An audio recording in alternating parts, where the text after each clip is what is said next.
Hey everybody, welcome back to No Code North and the Lodge. I know it doesn't look like we're all in a lodge, but we are. If you ever have a chance, do drop by our lodge and take a look at our fabulous little gather space here. But today we are thrilled to have Tony Seets with us. Tony, as many people know, is well versed in Webflow and kind of runs rings around the rest of us. And we always know that when Tony comes and shares information, that we're all going to learn a lot. And today we're not entirely certain what he's going to share with us, but I'm just going to pass it on over and have him take it away. There you go. Yeah, so today's agenda was a little bit up in the air, pending how much work I could get done, and I did not get enough work done, as the story always goes. So up until yesterday, I wasn't entirely certain what I was going to present either. There's a whole litany of things that I could discuss. I think one of the cool things about this community and the way that we use Webflow and no code tools in our workflows is like there's so many different ways to skin the cat, right? And I think having like these open community discussions and like sharing the way that we use the tools to our advantage in different capacities, as a marketer, a collaborator, a developer, kind of a more advanced developer. There's so much nuance to it, and there's so much to explore. And I think just having the chats is a good opportunity to even better some of my own workflows. So I put together a list of things that I think I could discuss at length and kind of show off some of my workflows and tips, tricks, and hacks inside Webflow. And kind of cherry picked one thing that John Saxton, who's here with us today, him and I discussed privately a little bit. And I think this might be a common practice, but there's not really a good not kind of a go-to implement for doing these things. So kind of just like exploring how I've put some of the things that I'm about to demo into practice inside of a build where I had a little bit of time to refine it, right? I'm going to show a client build that I did for a project that is from another contract that I work with. It's an NDA contract, but this was like a little side gig for somebody who works with them. And just a small deal project, and it's like busted it out in a week. And I, of course, overdid it. Um, it was kind of an opportunity for me to get in and play with some different ideas. So this is not like a big project at scale, anything like that, but a lot of the ideas and a lot of my workflows are surrounded by um, kind of the premise of when somebody else has to work with this, can they figure it out easily? Like, does it make sense? Can they untangle the spaghetti? Um, and is it scalable and usable in the future? And is it like does it not break anything, right? Um, and a lot of it, I think, too, because I approach working in Webflow like that, a lot of it has like practical utility for other projects, right? So like I'll leave you guys with a takeaway, and it's up to you guys to deal with whatever it is. And we're literally talking like a CSS snippet, but it's been super helpful for me. And the community is totally welcome to expand on this. There's no, you know, it's we'll call it open source, but it's just some things that have been helpful for me inside of my Webflow builds. And yeah, I think that kind of covers what we'll get into. Is there any there's probably not any questions around that, huh? No, I no, I that all might sounds good. I might call on y'all. I might call on John if he's up for chiming in. He piped off on Twitter here recently, and maybe Blue Sky too. I haven't opened Blue Sky in forever, about kind of what I'm going to share, and was asking for some community opinions and feedback, and what other ways that we're going to, that we use this sort of idea set to help us do things or help our collaborators do things in Webflow. Um, and he's had some great ideas, and we just kind of like riffed privately on this stuff, and then I think he sourced some stuff from the community, so he might even have more to add to this. So I guess without further ado, we'll get into the thing that I didn't know I was going to do. So This is a client project, just something that I whipped up real quick inside of using client first. Not a super large build. I will preface this with this project I did inside of a week, and then was pressed a little bit for other client demands and some of the bigger projects that I work on. And there was to be some ongoing SEO work. And unfortunately, inside of this build, it looks like an SEO contractor got in here and made a bunch of pages that I would have preferred be built out with a CMS, and also created a little bit of chaos that we're all familiar with. This is kind of par for the course, and things that I'm like super pretty good at getting cleaned up. Oh yeah. I forgot that I had not done that. I was waiting to find out if it was going to be a big reveal. No. It's just like a small potatoes project. Nothing super fancy. But like I said, I did jump into this build with the kind of the mindset that I wanted to build it to be easy for myself to manage in the future and collaborate, but also just to kind of experiment, right? There's no reason that the things that I did that were kind of more advanced in this build could not be applied to a basic build. And because I'm the one primarily managing this, you know, it's that's kind of how we end up building, right? To a degree. I know some of you guys working in agencies, et cetera, have different established workflows and different things for different scales of builds in different phases. You know, so yeah, this is just a little, a janitorial website for, let's see if I can get rid of this guy. Right, how do I hide the videos? There we go. And yeah, so inside this build, there's a few things that I've done to make it a little bit scalable. This is a client first build. Like, I've stolen some best practices and things from from the mass framework to get in here and do different things with icons, and use an icon library to serve different icons throughout the site. There's kind of a component framework and naming system in here that I was able to kind of assess and figure out sort of some naming best practices and things for that, like that, for the other builds that I work on, where these things can kind of be applied. But I did have the time in this window to sit and kind of think through the different nuances and the different gotchas, and who's using these things in the future. So yeah, it was just a bit of a and doing a favor for the folks, getting a new project built, and then just a good opportunity for experimentation. So I'd like to think that most folks know this, but as with any of this, all of it's like totally up in the air, and none of it's like specifically best practice or gospel, right? So take what you will and leverage it as you may, or modify it and tweak it. The main thing that I wanted to get into, and I don't have a super strong example of this, but I think that we could probably build something. So what I'm going to do before Tony's chaos, I'm just, in case I need to roll this back, we'll make a backup, and I have a few practices in here, and we can probably get into those later on that are perhaps a little bit more complicated. This is some nested JavaScript inside of components, and there is a bit of CSS buried in here. That CSS is actually served from Slater. Just if anybody's familiar with Slater, it's a tool set to host off-site JavaScript and load those JavaScript files or CSS files into your Webflow project.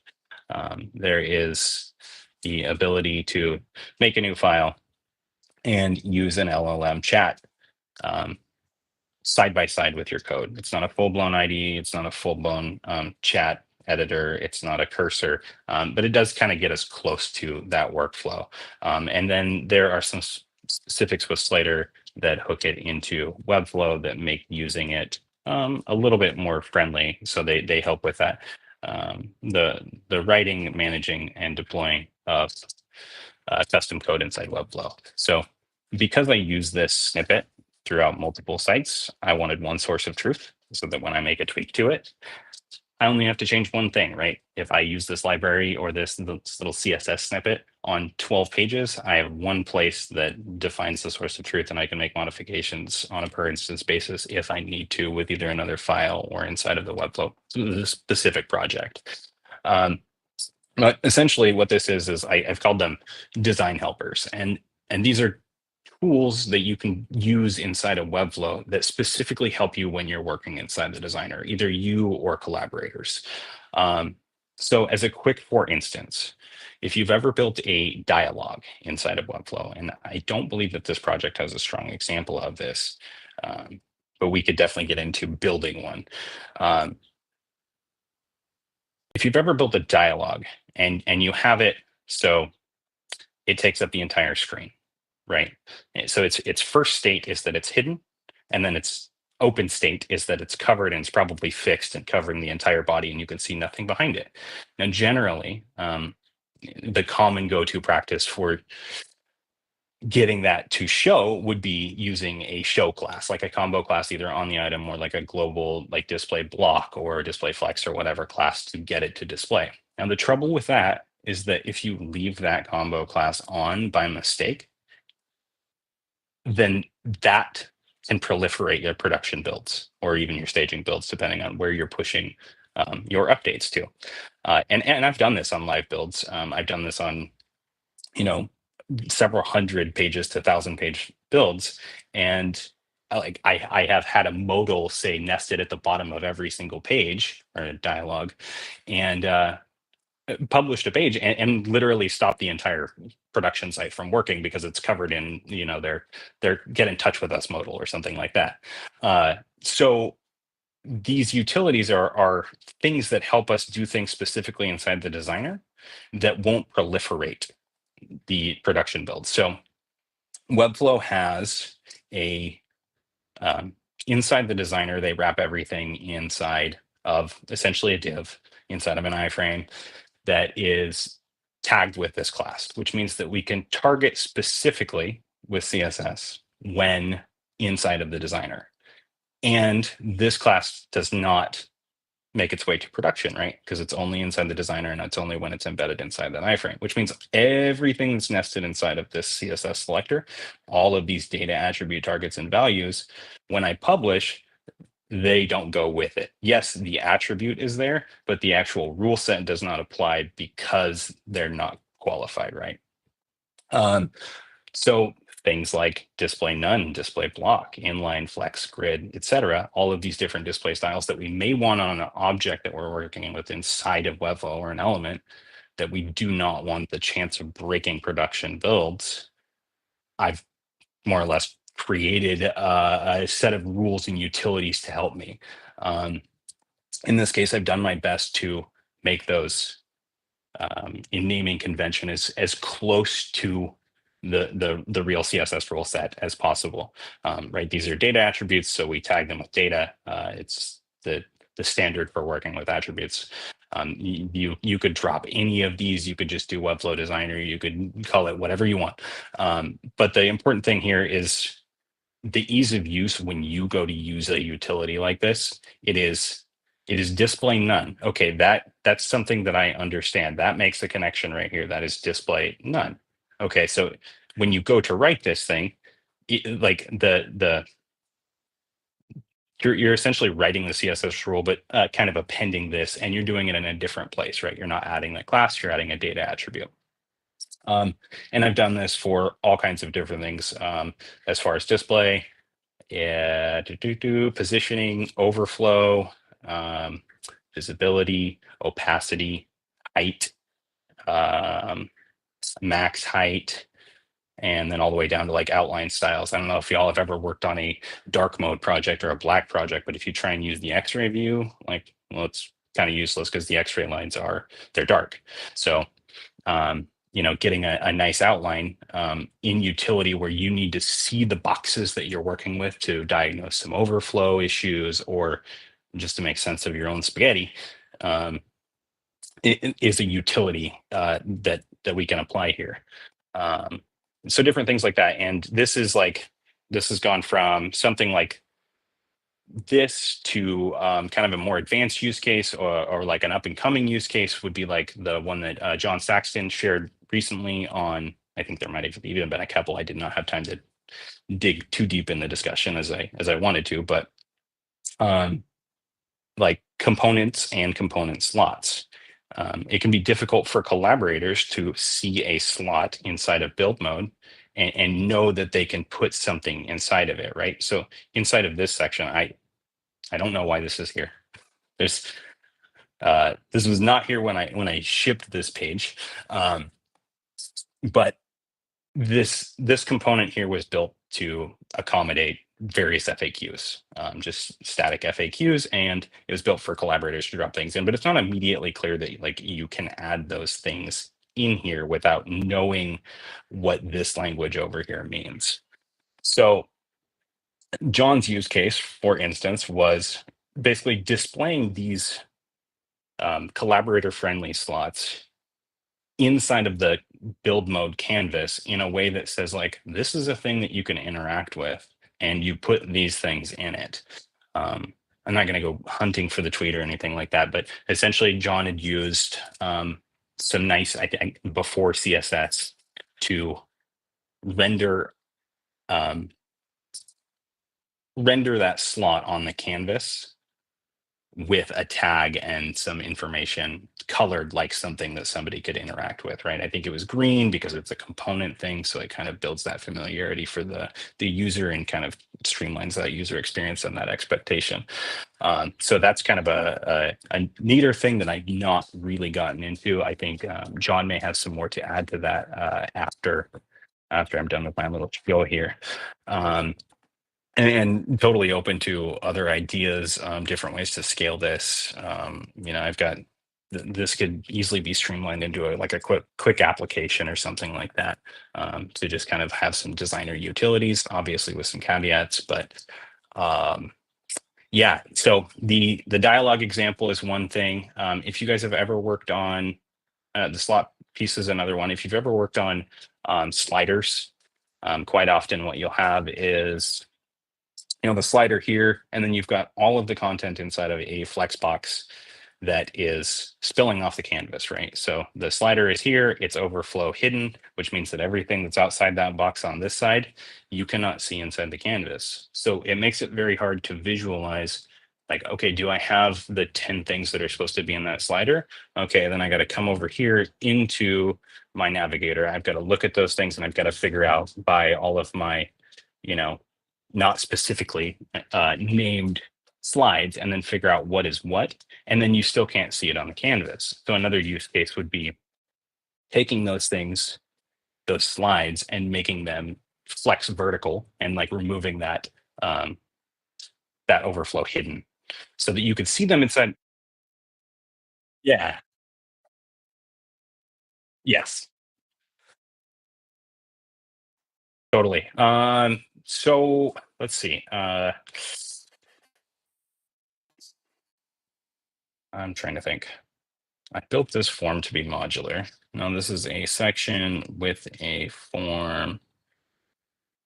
This piece of the form was a component, but is no longer a component.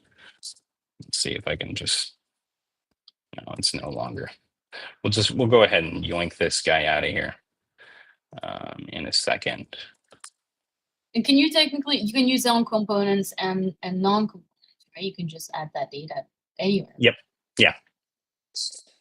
So what I'll do is I'll clone a mass project because I like the way that Corey built this. I cannot copy that. It does have to be a clone. So we'll steal Corey's implement here. Tony's cool site. I wonder when you run out of these clever names. How many are there?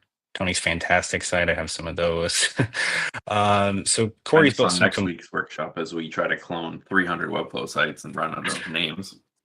Corey has these components in here. There's a modal component. So we'll start with the base example that I first gave. And this is not actually built as a component, but I do like the way that he did this. So I'm going to add this guy to my clipboard stack. And I think he has some custom code that also helps drive this, which I can pull from here. So now I have both of those. I'm gonna jump back over here. And so what we'll do is we'll make a modal or a dialog on this page, and we'll just say that we want to nest a contact form in it. And this dialog is something that we want to be globally accessible from, I don't know, the contact us button in the footer, or this free quote or something like that. So we'll paste, maybe. It might have scrubbed the formatting from there. We might have to do it the complicated way. Didn't want to pull from my clipboard stack. There we go. New. Let's do that. Prelim class sync on. Hey, what's going on here? I don't know why this is not a native option, but there we go. So I'm signed in. Turn on sync mode so that I'm not creating duplicate classes and we don't have to see a bunch of twos. And we'll paste Corey's implement of the dialog. So what we have here is a div that houses a dialog, which is a custom element with the HTML tag of dialog. And I don't know that this is the strongest example, the way that this is built, but I think that we can still get it to work. But there's a dialog here, and then there's a button. So the way that Corey's JavaScript works on this is, I don't even think it's totally necessary. Yeah, it is. Copy that over here, and we will just put it in an embed on this page for simplicity's sake. Basically, I believe it's inside of these. This button is looking for a sibling dialog or modal, and when you click on the button, it opens the associated sibling modal. So in this case, I forget how these are actually set to open. This is the prep work I could have done beforehand.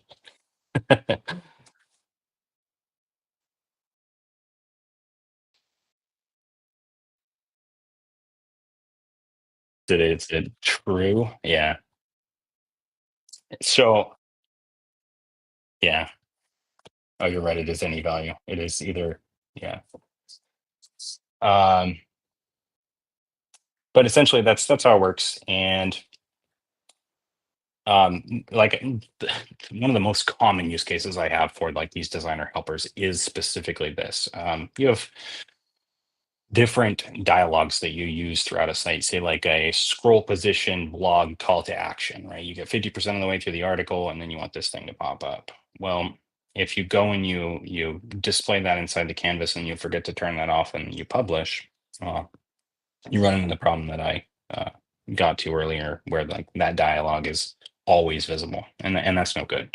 You're just making yourself a bunch of work. So in this case, these designer helpers are already embedded in this project from this CSS file. And we could actually, rather than toggling it on to view this way, we could just append a data attribute, and it's going to be data Webflow Designer. And in this case, it's display, and we're just going to go block. So now we have this thing visible inside of the designer. But if I were to make sure, if I were to publish, some of you are going to get this and be like, yeah, I get that. That makes plenty of sense. And other people may not totally get it.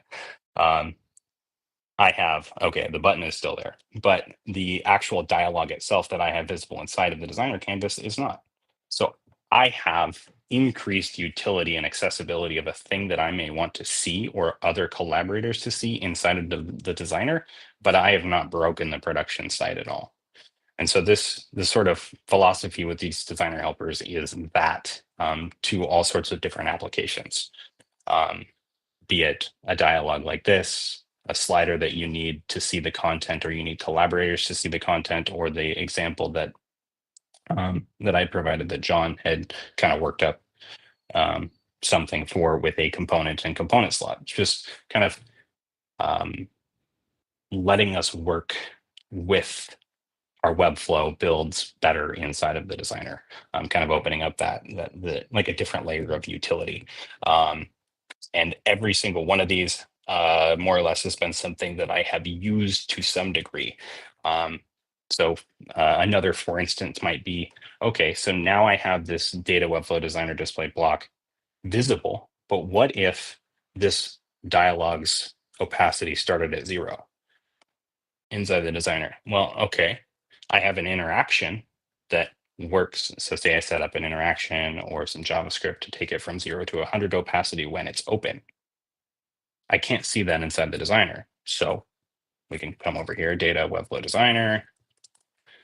What do I have? I don't even remember what it actually was. Opacity. There we go. And the more you work with them, kind of the more familiar they get. There's a handful of different things that I found useful, but there we go. Now we have opacity 100 on a thing that otherwise we couldn't see inside the designer. So the typical workflow would be to either modify the base element and then go back and undo all of our changes, or to add a combo class with those specific values so that we could work with it inside the designer, with the caveat that if we publish, well, those things are going to go to the live site.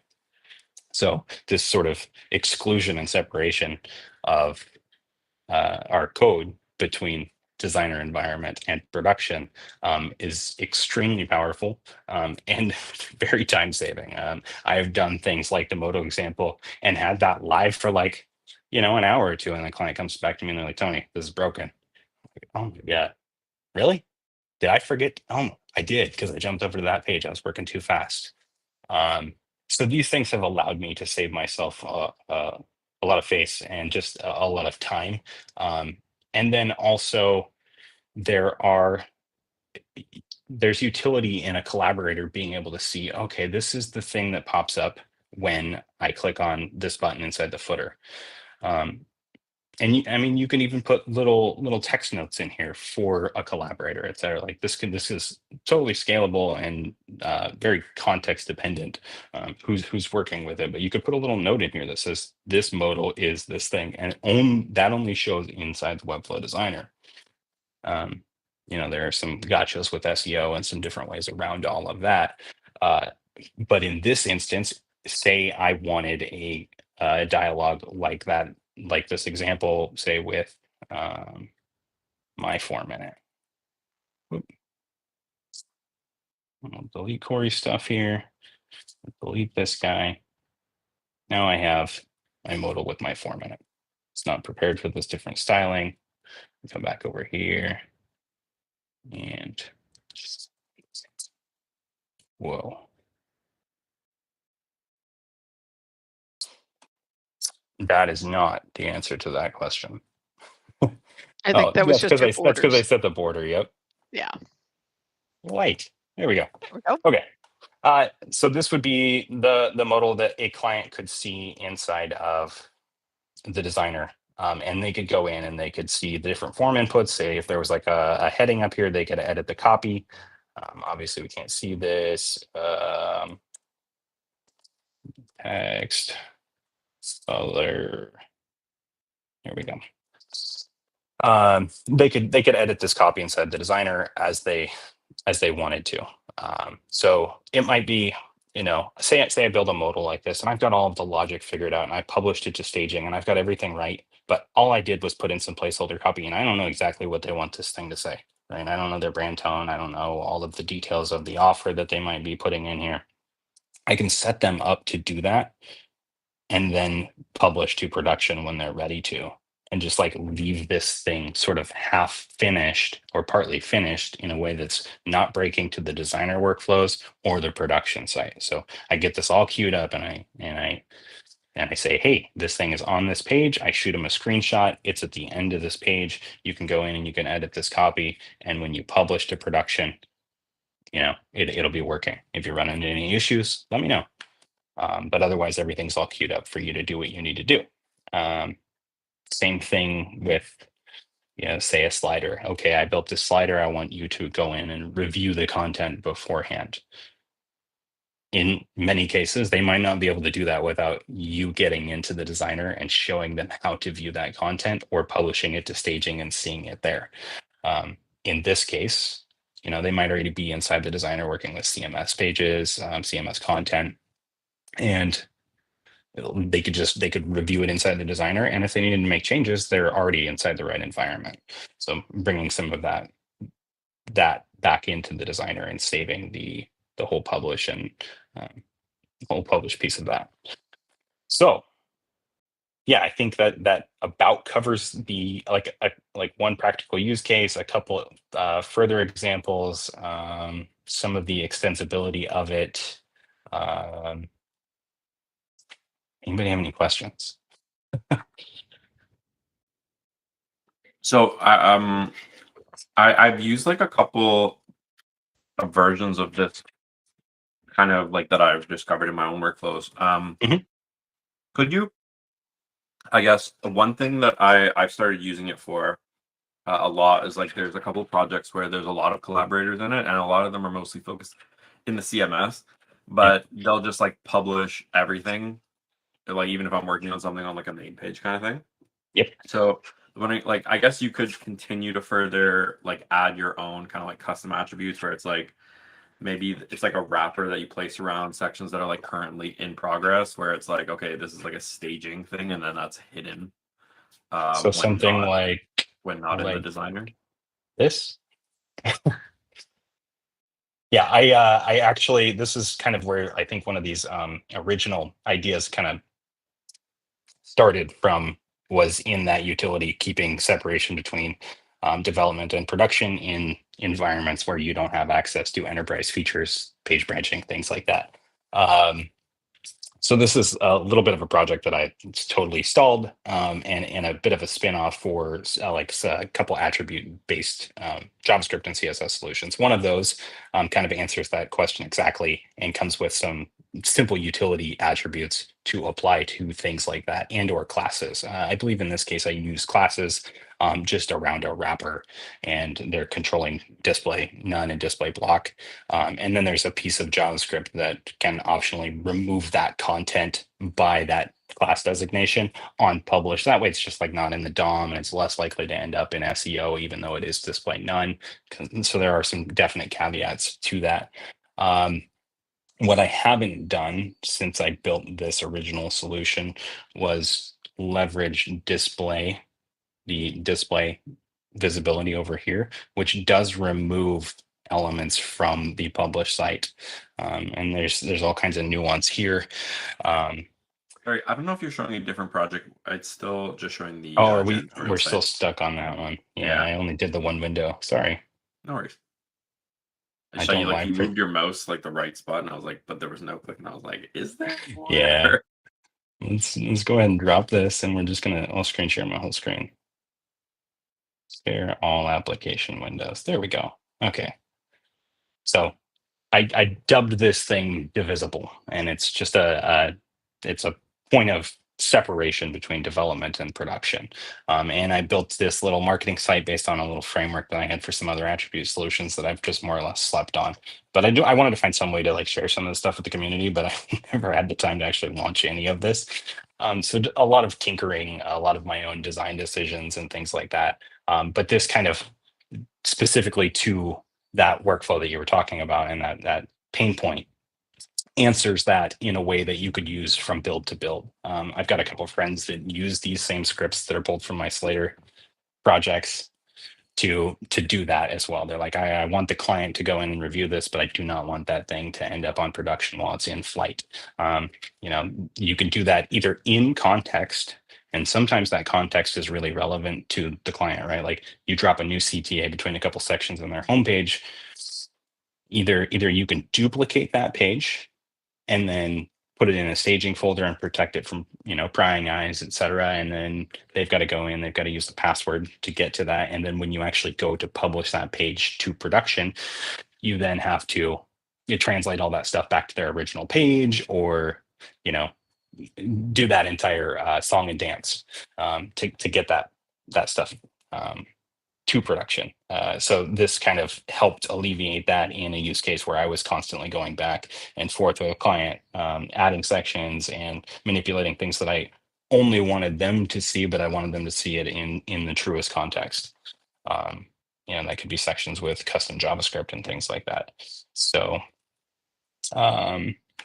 have you considered at all using like the has selector for like more kind of like global control and like just hiding it based on the domain that you're in, right? So just by default hide it from the staging domain, right? Like as opposed to just as if you're not on the Webflow Designer kind of thing. Yeah. Like I said, there's so many different ways that you could go with this. And I think that's a good question, is like when and why. And like who are you building for and who's going to use it, and like what's the end length of that practical utility. I find myself in a lot of solutions like this trying to figure out like where I need to stop and draw the line of like, am I just optimizing for optimization's sake, or is this something that's like, this gets me covered in 99% of cases? And I've not really taken say this solution that's in front of us now, or the previously presented design helper CSS, and figured out what the ends of that are. So it's very much this is something that I use in my everyday workflows for me right now.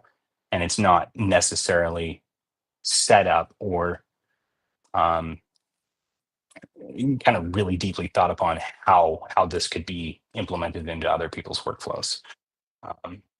And like what other utilities might be at the end of that. And that's why I was bringing up John earlier, is because he kind of scratched at that. And same with you. It's like, well, I can see a different use case for things like these than what you've presented here and what you've got in front of you. And I think, it might just take like a bit of a meeting of the minds and a little jam session for like all of the different pain points that even the three of us have run into, and say like, okay, this would be cool. This would be cool. We can do this. We can do this. And then bundle it up into some package for the community or even ourselves, and say like, this is something that we found useful. You might too, because I time and time again, design like that little block of CSS being absolutely like critical to the efficiency of my workflows. I'm always like, every time I go and tag one of those attributes inside web, I'm like, dang, that's so handy. And I'm just like, I'm so happy to use it. I'm like, why was I doing it this other complicated hard way before? Like, this is so simple. And it's just, solving one of those personal pain points, and potentially for collaborators too.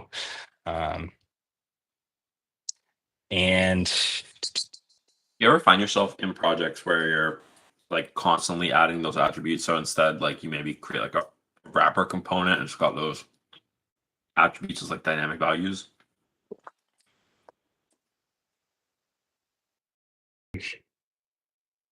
Like component properties, I guess.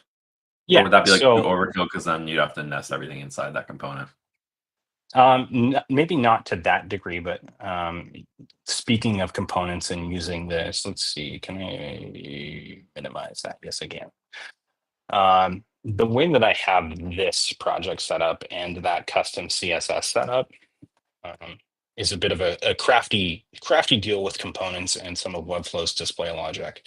So as you guys could see with this dialog, it's displayed inside the designer, which means that it's pulling that CSS from the remote server. So it's pulling in that this style sheet from Slater. Now that is set up actually at the end of the page, right? Because I don't want that early in the parsing of the page, any first content pane, etc. any render blocking. I don't want any of that. I want it to be like one of the last resources loaded. So I've stuck it down here in the footer, which allows me to modify the block of code on every single page where this footer lives, and consequently the nested components.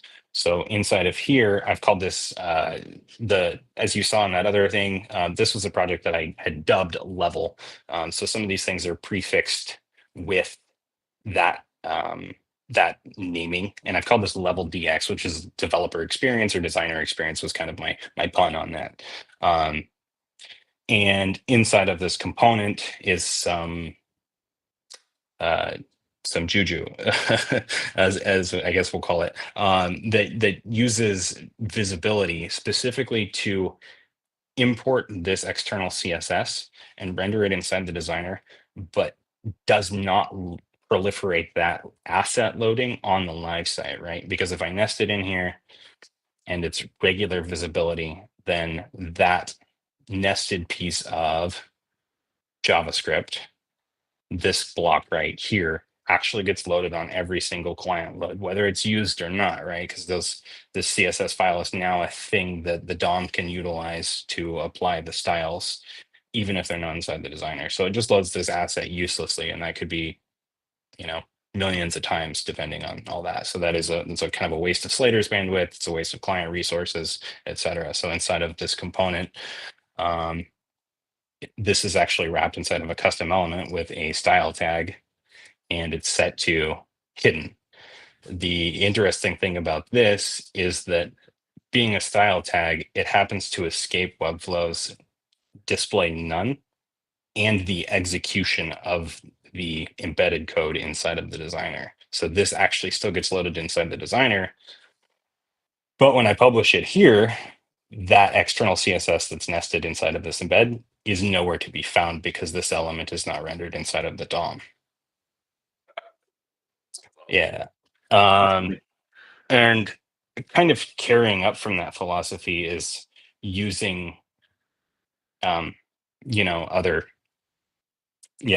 this one's like a specifically tricky thing. And I guess what I was just leading into is just like how I've kind of wrapped my head around managing a lot of different custom code inside of Webflow with the currently available tool sets, in a way that works for me and potentially other collaborators that I work with. But that's like a whole nother rabbit hole and is not, again, fully fleshed out, but it's something that I have found myself doing in my client builds, just to escape some different things. If you guys are anybody familiar with Timothy Ricks has probably seen I won't go too deep in the weeds in this, but has probably seen his modular JavaScript loading utilities that basically in the global page, let me see if I can remember how this works or how to phrase it. Sometimes you need JavaScript only on a couple pages or a few pages or maybe 15 pages in a 1,000-page build, but you want one source of truth for that JavaScript. But you only want that piece of JavaScript to load in the instances where it's required. You don't want it in your global project code and putting it in a script tag inside of the head or body of every page gets cumbersome to manage, especially if you go and make changes, then you have to update all those instances. So one solution to that is either you externally host it in something like Slater or GitHub or what have you, and then pull in that script tag.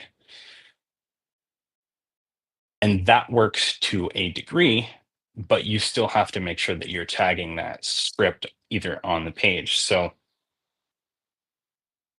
Timothy Ricks's video shows kind of like some just-in-time JavaScript implements and deals with some gotchas thereafter, which is like, in this case, let me see, I think that I have, this is a small example of something like that. This comment input, I've put a max length on, right? So it can't be spammed past any point. It doesn't grow the box anymore, and somebody can't type a novel in here. And alongside that, I have this piece of JavaScript that shows a character count around there. And this is based off of attributes.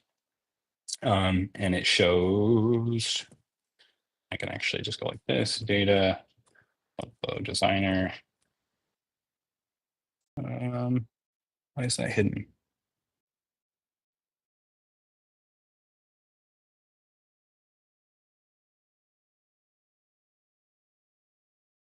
Oh, it's supposed to be 100%. There we go. So that shows in here. So that's utilizing two different things here.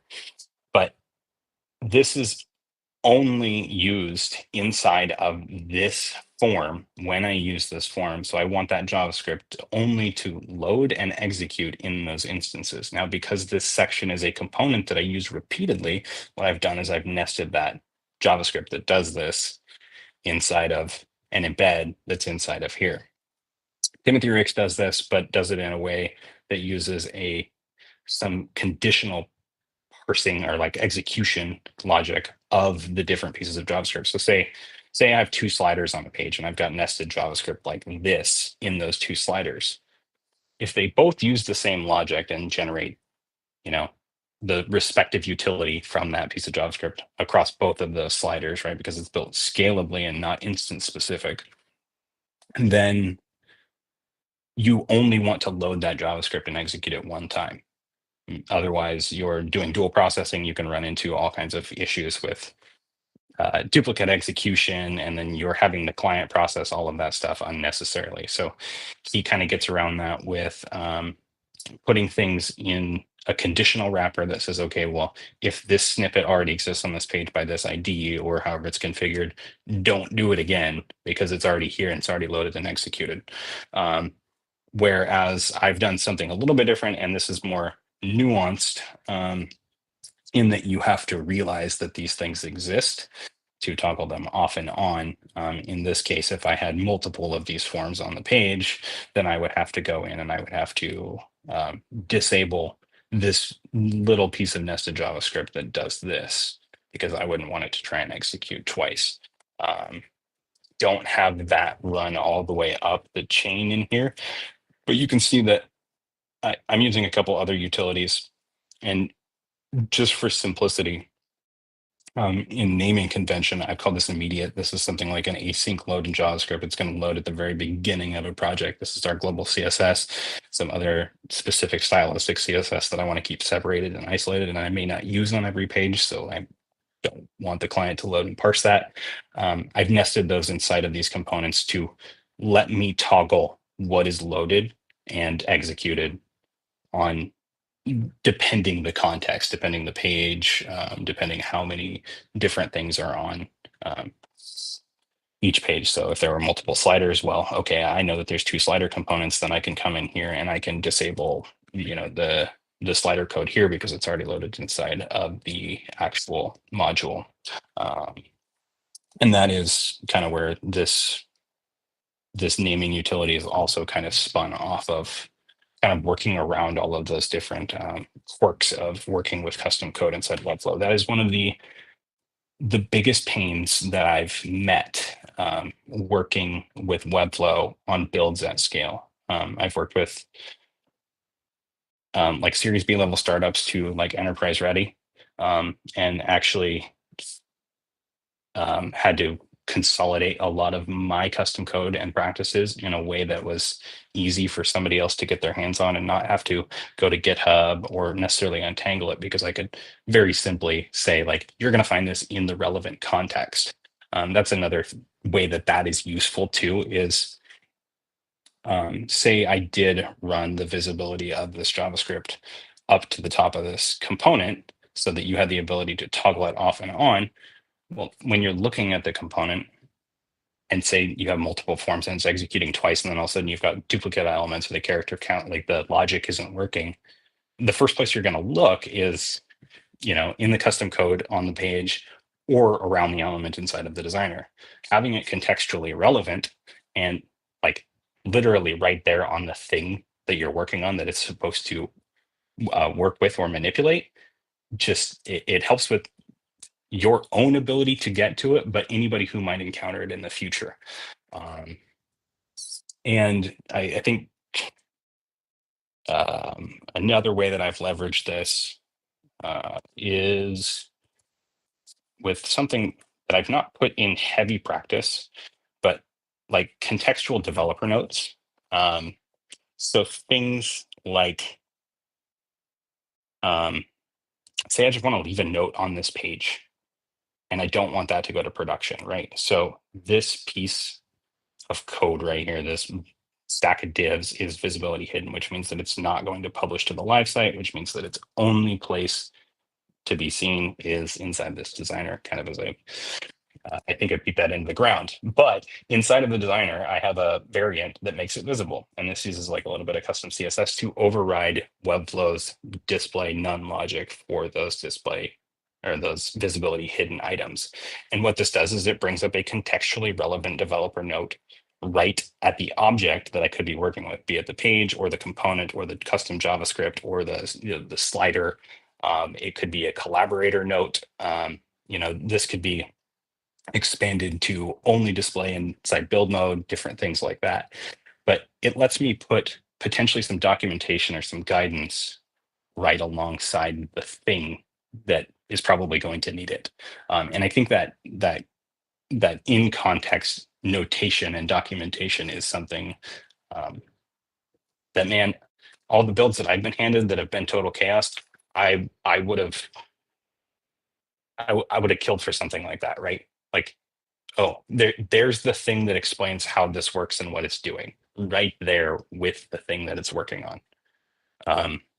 Rather than having to go into the page settings, grab somebody's custom JavaScript that's jQuery, that's like, 5-6 years old, what have you, stuffing it into ChatGPT and saying, okay, can you translate how this works with this thing from the DOM?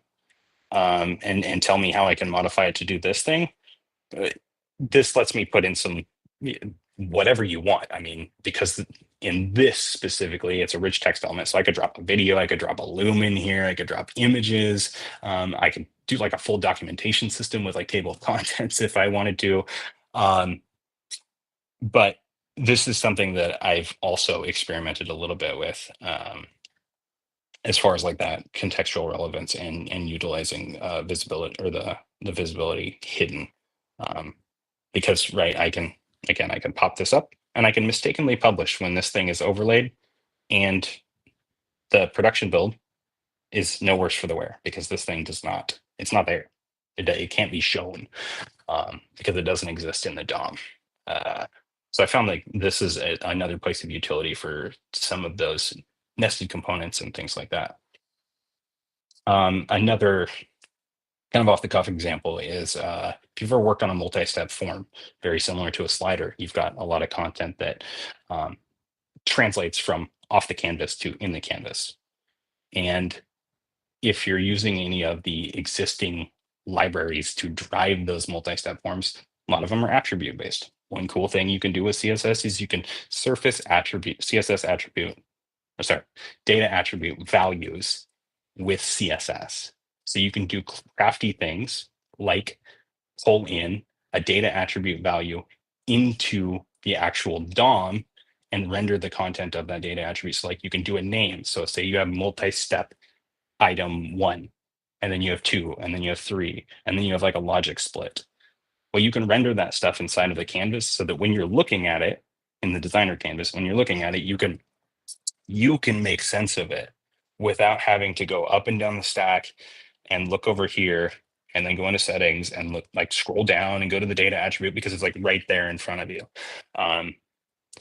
And you can leave those things on. So I don't have an example of something like that in this build, but like I put that into practical utility in, I built a Facebook specific multi-step form for like mobile specific audiences coming from Facebook mobile.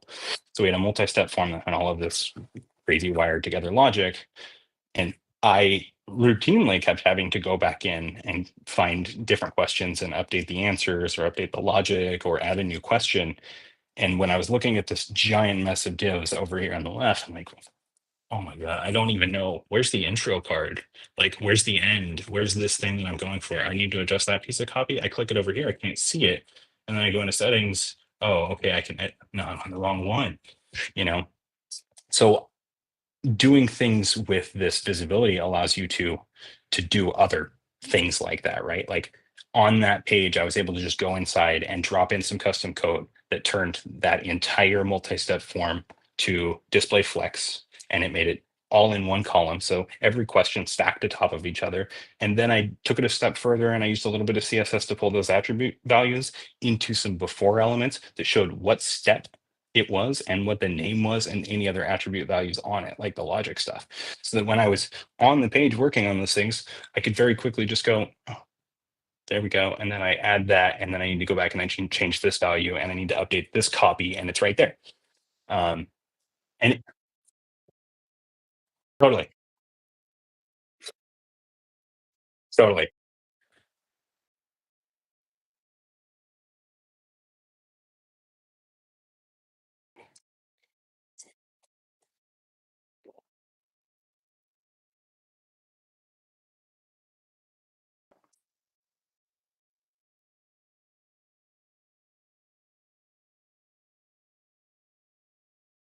Yep. So this is the thing with Webflow's visibility toggle inside of the settings. There is some convoluted naming, and I'm not sure that I have a strong answer for it. But inside of Webflow, and when working with HTML and CSS inside of Webflow, you have several different ways to hide something from the DOM. There's display none, which just hides the actual element and doesn't render any of the CSS or hold any of the space inside of the canvas on the page. And then there's visibility hidden, which can either hold the space and not display it. So like it's there, but it's invisible. And then inside of Webflow, there is the visibility inside the settings. What happens if I turn this off? Inside of Webflow, actually what's happening on the back end, if you go in and you poke around inside of the actual code, that thing that I just hid is actually still somewhere inside of this mess of code. And that's so Webflow knows that it exists, right? And then specifically on that element inside of Webflow, it has a rule that sets it to display none so that you can't see it. Close that. But what also happens with that visibility hidden is anything that gets, I believe this is how it works. I don't think I've actually tested it. I think anything that gets the class that Webflow applies that hides this, or maybe there's another attribute or something that designates this when it goes to build, it's not actually, it doesn't go to the live site. So the one example of this in what I've already shown is if you were to, where's my footer? There's my footer. Yeah, totally. So this developer note has a, let's see, this is visibility hidden. I'll have to figure out how this works. I think in this, I actually have all of the, this is so slow. There we go. I have all of the notes about actually how this works because I didn't have anything in here and it just needed some placeholder content.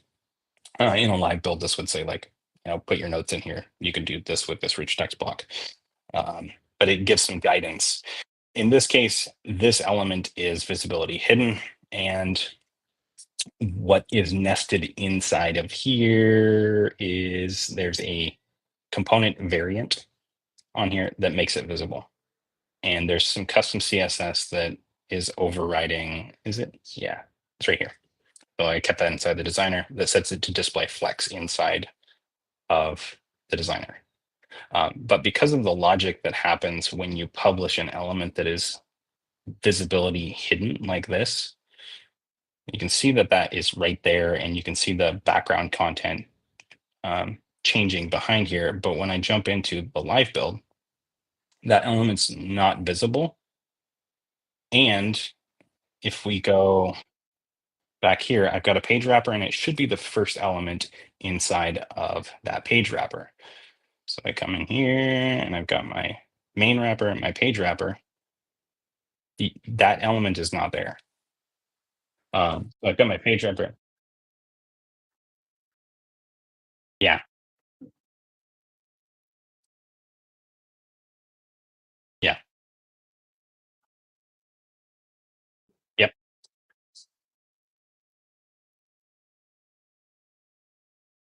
Yep. And yeah, a little bit of trickery.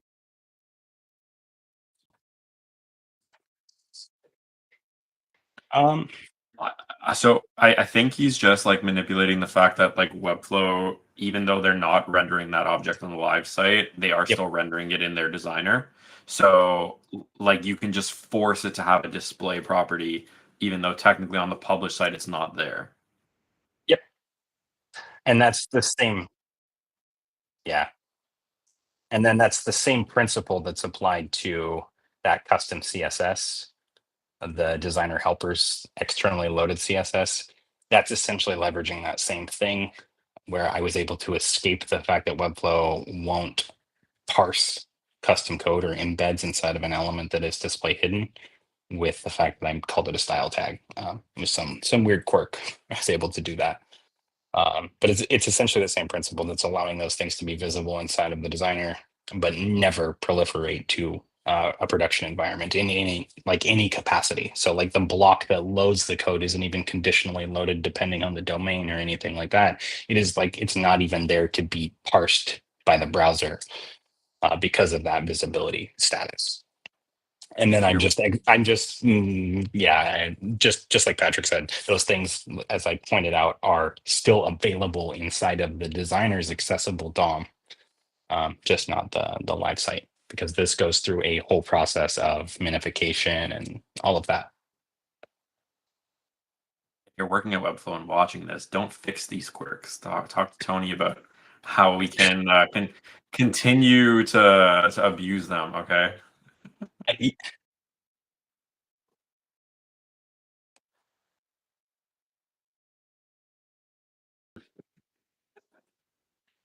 Yeah, I think exactly. the one thing with that is like they're kind of built with that protection in mind, in that I'm heavily leveraging visibility hidden, which is probably not a thing that they're going to pull the logic on, because funny then. Yeah. those things could potentially show things on live production builds and enterprise scale builds that it shouldn't be shown. I really So, wish that they would which change the name of it though, basically, because like, yeah, if you add like the CSS and you just like, because visibility is also a CSS property, right? yeah, So like yeah. if you add CSS visibility hidden, like you were talking about before, it's still on the page, it's still there, it's still taking up space. And I really wish that they would rename that. But Yeah, it's Mhm. very confusing because there's a ton of practical utility in this visibility. One instance where I use it is like, say you use a rich text element with a certain class across multiple pages, but it's almost always CMS bound, which means that if you want to go in and you want to edit the styling on a nested let's say like an embed or an image, and you're like, oh, I want all of those images to fill the entire width of the rich text. What you have to do is you have to either disconnect that element or create a new one outside of it, potentially a component or its current existence, and then tag the classes on it, and then go in and like either add or find the default element, make the style, and then you have to go back and you have to verify that your change actually applied to the thing that you intended it to do, right? Because you couldn't select the image inside of the CMS bound rich text. So like what I'll do quite often is I will do something like I'll use a wrapper like this, prevent class cleanup, just that way there's no confusion about what it does and why it exists. And I'll use visibility hidden, and I'll put accessible things like a rich text in the context of when I might need to do something like that. um, so in this case, I might use like a prevent class cleanup wrapper around a rich text blocks with, let's go rich text. Geez Louise, I'm not excited to clean this up.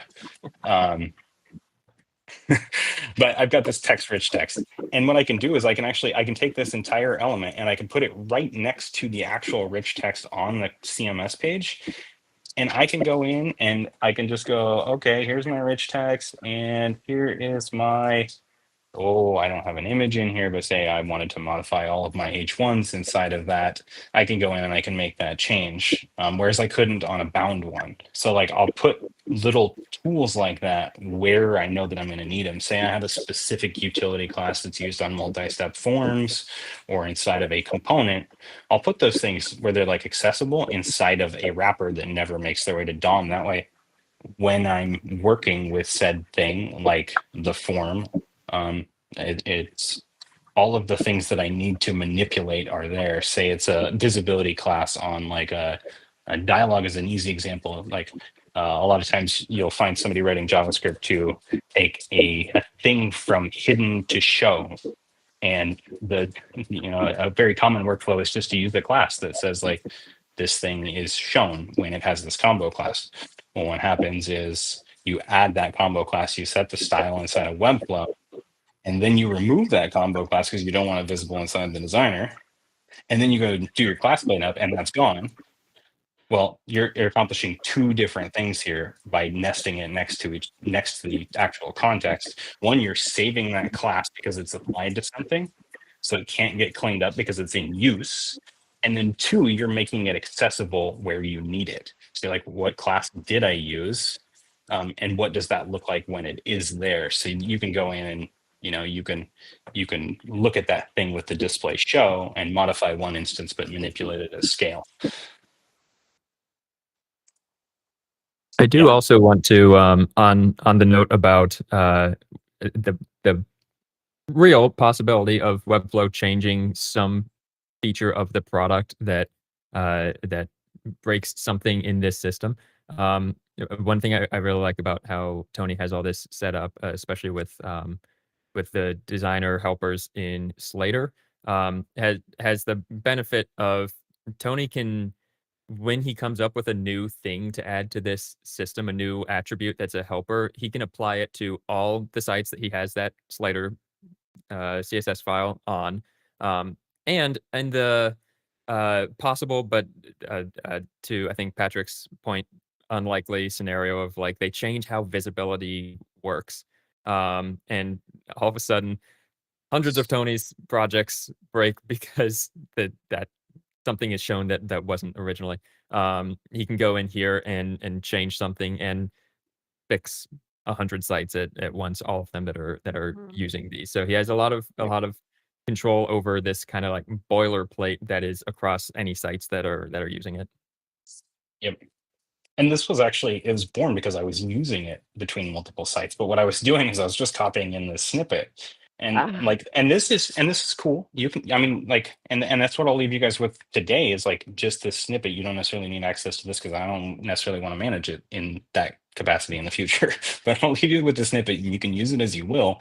But what I was doing is I was just literally dropping it inside of an embed inside of my custom code on every single page. And this is cool, but I lose the ability to make adjustments to it at scale.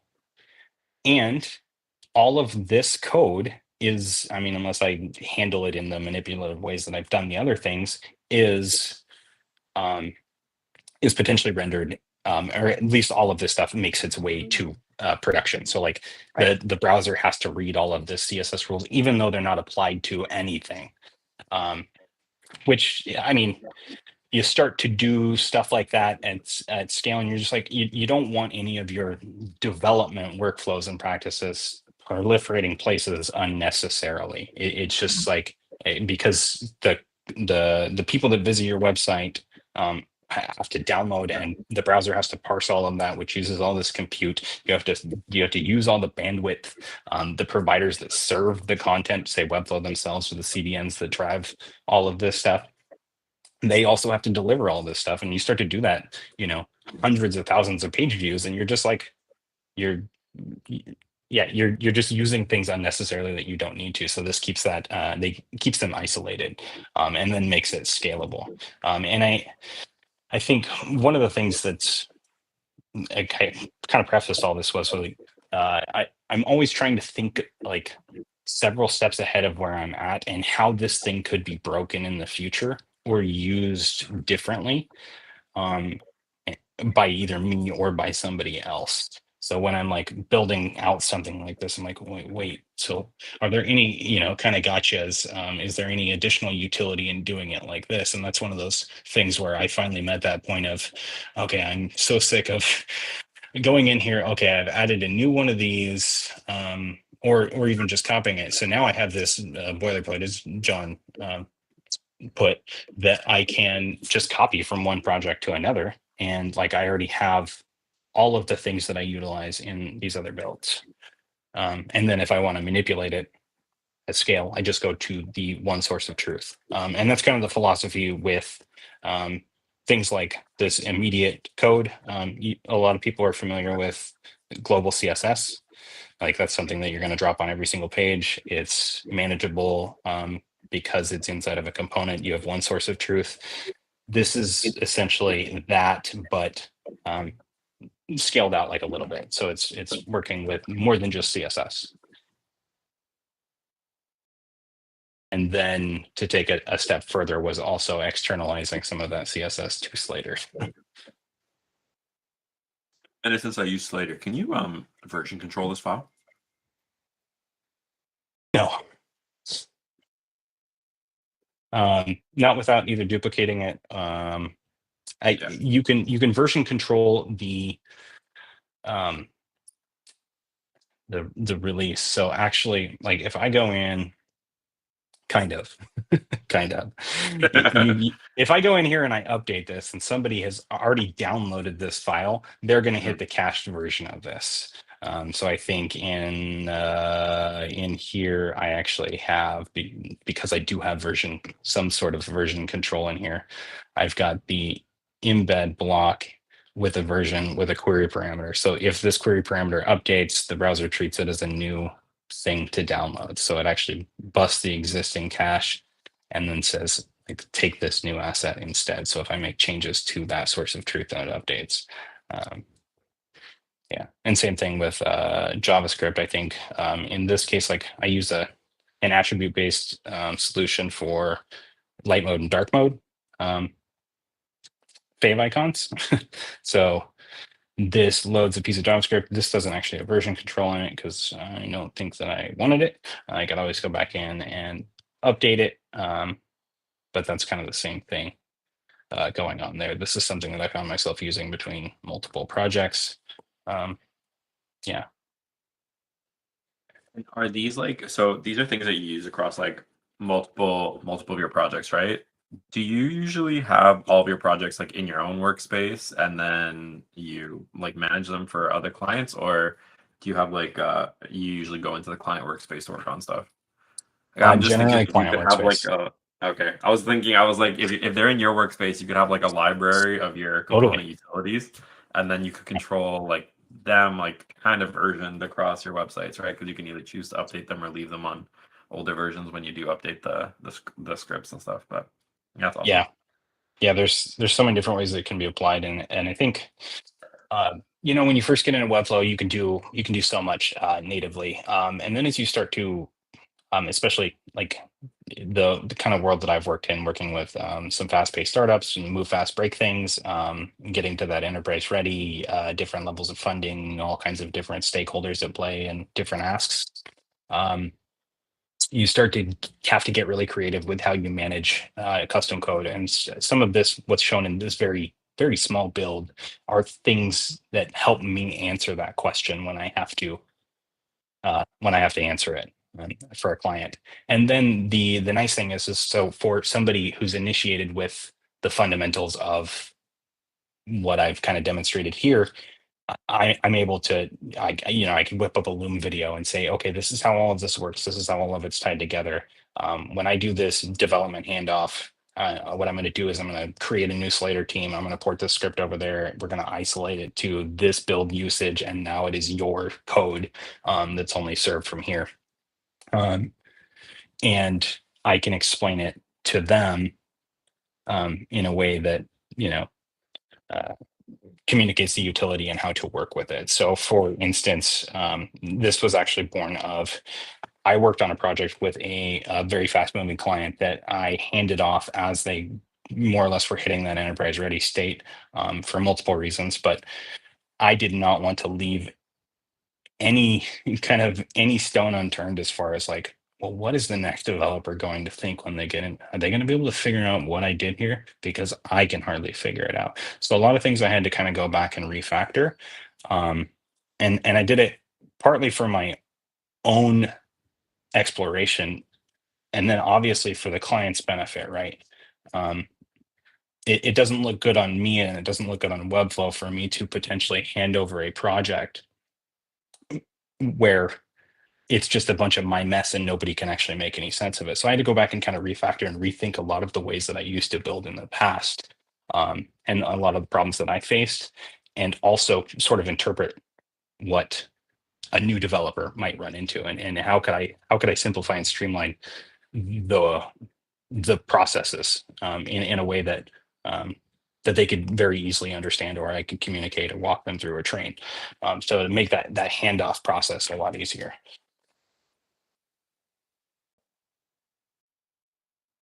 Yeah, Love I'm it. gonna stop sharing. Wow. Yeah, sorry for the multiple tracks. I tend to I just tend to do that, and I did not have like a very strong layout for how to present all of this information, or how it all kind of built atop each other. I think we did pretty well with y'all's questions, and I think John, I literally I have a response on my phone typed up to your component question. I was dropping my daughter off at daycare, and I was like, "Oh, dude, I gotta respond to this," like, because I'm pretty stoked about some of the stuff that I saw there, and I was like, "This is just cool," and I'd love to like sit and jam on some of this stuff and figure it out, like in a little bit more detail about how to use it, when to use it, who to use it, and why they want to use it, etc. And kind of what the ends of that are, because I think it's fun. Mm-hmm. Cool. All right. So like I'd say probably 97% of this was like right over my head, because I'm still a very small Webflow person. But I can tell that there's a lot of people that would get an incredible amount of utility out of what you just shared. And I think, if you were to, put something together, you've got a product here, for Yeah. a very specific audience. But, just the kinds of things, even just watching what you were sharing today, it was just like, oh my God, things I could do that I've never even thought about and considered that would make life a lot easier. So Totally. And I think the takeaway snippet is something that that I could whip together a quick loom about how you can put that inside of your builds, not using Slater, and how to use it, and kind of when to use it. I think that there's just a ton of utility in just that, those very simple things like display inside the designer, opacity, and things like that. Just I think that's the biggest thing that I wanted to demonstrate is like, one, yeah, I created that and I use it all the time, but like you can do things like that too, and this is totally extensible. And everybody has like all of these different practices, but I think that core piece of this is like, that could be a useful thing in your workflows, and most people's workflows. I don't know. A lot of us are already working with data attributes. That's not a foreign concept. So this is a data attribute that you apply to something that only affects the display properties of that thing inside the designer. That's the short and sweet of it. right. And even I understand that. Yes, that's the premise I started on, and then I totally derailed into chaos brain. But that's okay. That's okay, because I know there's a lot of people who will just love to hear all of this. So we'll be sharing this one out on Twitter and Blue Sky and all of that. Come visit on Blue Sky once in a while. It's getting a little quiet over there. Anyway, yeah, I know. Well, folks just never came over. Anyway, so I want to say thank you so much to Tony for sharing that and giving us some new ways of looking at how we can better use our time when we're, and more easily and consistently. We are, because I didn't do the big introduction at the beginning, so we could just get right into things. No Code North is a group of people that work with Webflow and no code tools across Canada, but our events are open to everybody. We host weekly events like this in our lodge space, our gather space, and we stream most of them to YouTube. We also every month host a Northern Showcase where we talk to Canadian people working in Webflow and no code and share what they're doing. So next week, one of our co-founders, Jeremy LaRue, who's hiding in the background here because he runs the streams for us, is going to talk to us about accessibility and improving your skills around accessibility within your Webflow builds. So we're looking forward to that. And there's some other stuff coming up later in the month. And then over the summer, we just have relaxed hangouts all summer long. We don't stream. So anytime you want to come and chat with things, that's the thing we love about this community, is that people want to just come sometimes and just share what they're working on or talk about, things like this that where, it's maybe not going to be streamed and recorded, but it's really valuable for people to spend some time sharing ideas. So we do hope folks will join us. Visit nocodenorth.com to sign up on our mailing list, and you'll get our regular weekly newsletters.